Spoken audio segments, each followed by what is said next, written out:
Hello friends, welcome to Jai moms kitchen. அனைவருக்கும் இனிய விநாயகர் சதுர்த்தி நல்வாழ்த்துக்கள். இந்த முறை பார்த்திங்கன்னா சுற்றி நிறைய விநாயகர் வச்சுருந்தாங்க. எல்லா இடத்துலையும் நைட்டு வந்து விநாயகர் ஊர்வலமும் வந்தது. ரொம்பவே அழகாக ரெடி பண்ணியிருந்தாங்க. இது வந்து விநாயகர் விற்பாங்க இல்லையா, அந்த கடையில் எடுத்த வீடியோ. அழகழகாக இருந்தார் விநாயகர், அதனால் அழகாக வீடியோ எடுத்திருந்தேன். ஸோ இன்றைக்கி ஒரு சூப்பரான ஒரு விளாக் தான் பார்க்க போகிறோம். வாங்க வீடியோக்குள்ளே போகலாம்.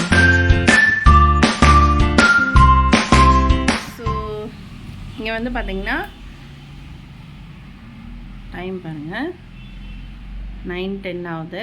ஸோ குட்டீஸ் 2 பேருமே ஸ்கூல் போயிட்டாங்க. இங்கே வந்து பாருங்கள், லஞ்சு இன்றைக்கி கொடுக்கல.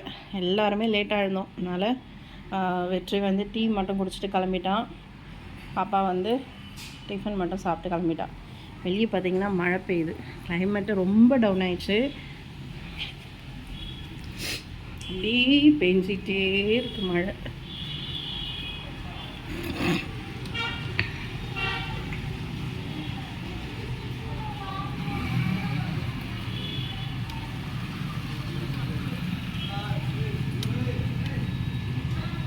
லைட்டாக மழை பெஞ்சிட்டே இருக்கு. அப்படியே உங்களுக்கு பார்த்தீங்கன்னா தெரியும்.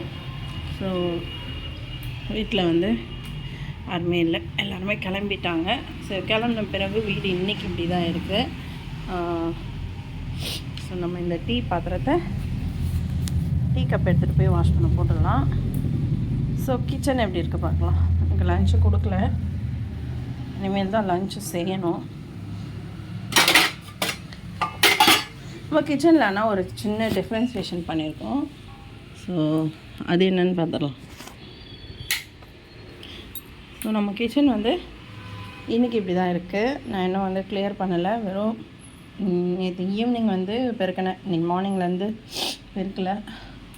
இங்கே வந்து தேய்க்கிற பாத்திரம் போட்டு வச்சுருக்கேன். டப்பு காலி பண்ணியாச்சு. டப்பில் இந்த பாத்திரம்லாம் அடுக்கி வச்சிட்டேன். இந்த ஷெல்ஃபு பாருங்கள் காலி ஆகிடுச்சு. இங்கே இருந்த திங்ஸ் எல்லாம் எடுத்தாச்சு. இங்கே இருந்த மளிகை சாமான் எல்லாம் எடுத்தாச்சு. இந்த 2 பாக்ஸ் வாங்கிட்டு வந்தது அப்படியே தான் இருக்குது. இன்னும் நான் ஓப்பன் பண்ணலை. இதுவும் வந்து செட் பண்ணி வைக்கணும். இங்கே வந்து காலையில் மேகி செஞ்சுருந்தேன், அதுதான் இருக்குது. அதுக்கப்புறம் நேற்று பழையது அதெல்லாம் இருக்குது. ஸோ இது வந்து பேலன்ஸ் மேகி இதை வச்சு வைக்கணும். ஸோ க்ளீனிங் ஒர்க் இருக்குது இன்றைக்கும். ஸோ அப்படியே பண்ணிவிட்டு ஃபாஸ்ட்டாக அனுப்பியாச்சு. இன்னும் லஞ்சு கையை கூட வைக்கல. ஆனால் உடம்பு சரியில்லை, உடம்பு முடியல, அதனால் டிஃபனோடு விட்டுட்டேன். லஞ்ச் இனிமேல் தான் செய்யணும். லஞ்சு பிரேக்குக்கு தான் லஞ்ச் எடுத்துகிட்டு போகணும். கேஸ் ஸ்டவ்வும் இன்னும் துடைக்கல. அப்படியே ஸ்டார்ட் பண்ணி லேட்டாக எழுந்தாலே நம்மளுக்கு வந்து கஷ்டமாயிடுது. அதனால் ரொம்ப ஃபாஸ்ட்டாக செஞ்சு என்ன கொடுக்க முடியும் அப்படின்ட்டு மேகி செஞ்சு கொடுத்துட்டேன். ஸோ ஓகே, நெக்ஸ்ட்டு வந்து நான் அங்கேருந்து வச்சுருந்த அந்த மளிகை சாமான் டப்பாலாம் காணோம். பார்த்தீங்களா, அது எங்கே இருக்குதுன்னு பார்க்கலாமா? வாங்க பார்க்கலாம். இங்கே பாருங்கள், இங்கே தான் இருக்குது நம்ம மளிகை சாமான் டப்பாலாம். எல்லாமே இங்கே வச்சுட்டேன். இந்த ஸ்டாண்டு வாங்கியிருந்தேன். ஸோ அந்த ஸ்டாண்ட் ஃபிக்ஸ் பண்ணிவிட்டு அதில் அடுக்கி வச்சுட்டேன். இப்போ எனக்கு ரொம்பவே ஈஸியாக இருக்குது. இங்கேருந்து இப்படியே எடுத்துக்கலாம். இப்போ நம்ம கேஸ் ஸ்டவ் பற்ற வச்சுட்டு நான் இங்கேருந்து அங்கே போய் எடுத்துகிட்டு வர வேண்டியதாக இருக்கும். ஒரு சில டைமில் சிலதெல்லாம் எடுத்து வச்சுப்பேன், சில டைமில் மறந்துடுவேன். ஸ்டவ் ஆன் பண்ணி வச்சுட்டு செய்ய வேண்டியதாக இருக்கும். ஆனால் இப்போ பார்த்திங்கன்னா இங்கே தான் கேஸ் ஸ்டவ். ஸோ இது பக்கத்துலேயே ரைட் ஹேண்ட் சைடில் இந்த ஸ்டாண்டு வச்சு எல்லா திங்ஸும் இங்கேயே வச்சாச்சு.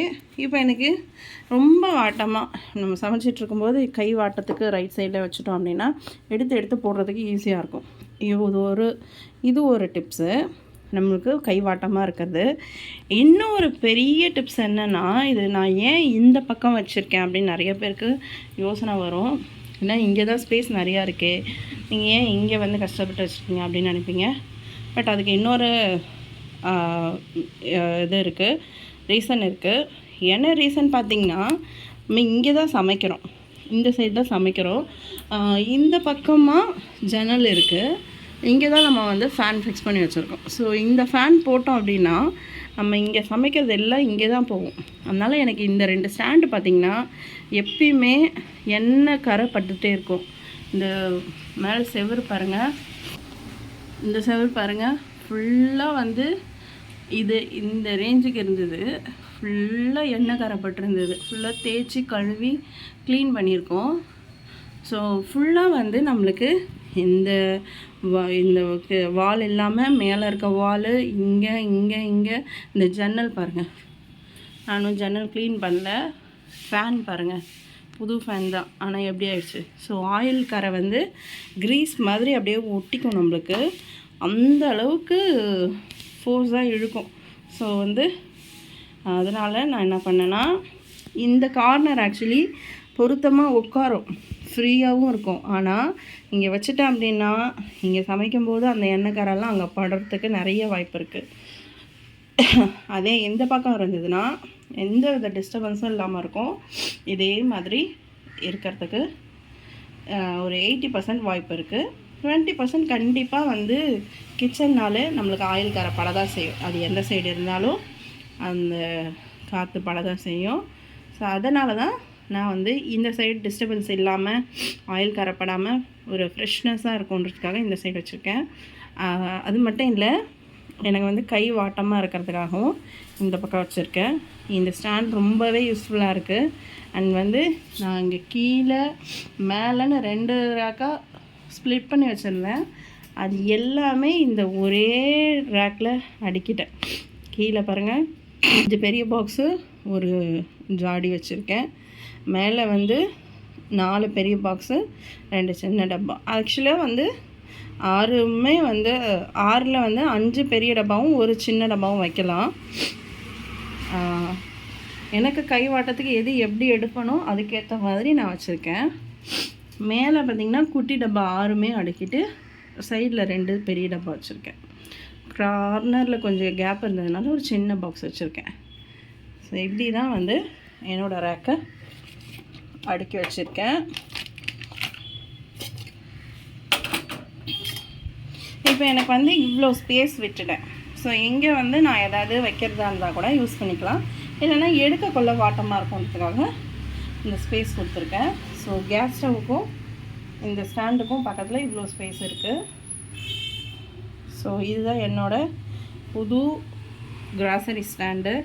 நல்லாயிருக்கா பாருங்கள். ஆக்சுவலாக வந்து எங்கேயும் நிறைய பேர் யூஸ் பண்ணுறாங்க. எனக்கு வந்து யூஸ் பண்ணலாமா வேணாமான்ற ஒரு திங்கிங்லே நான் வெறும் இந்த 3 லேயர் மட்டும் யூஸ் பண்ணியிருக்கேன். ஆக்சுவலி மேலேயும் வைக்கலாம். மேலே வந்து பெரிய பாக்ஸ்லாம் வைக்கிறாங்க நிறையா பேர்.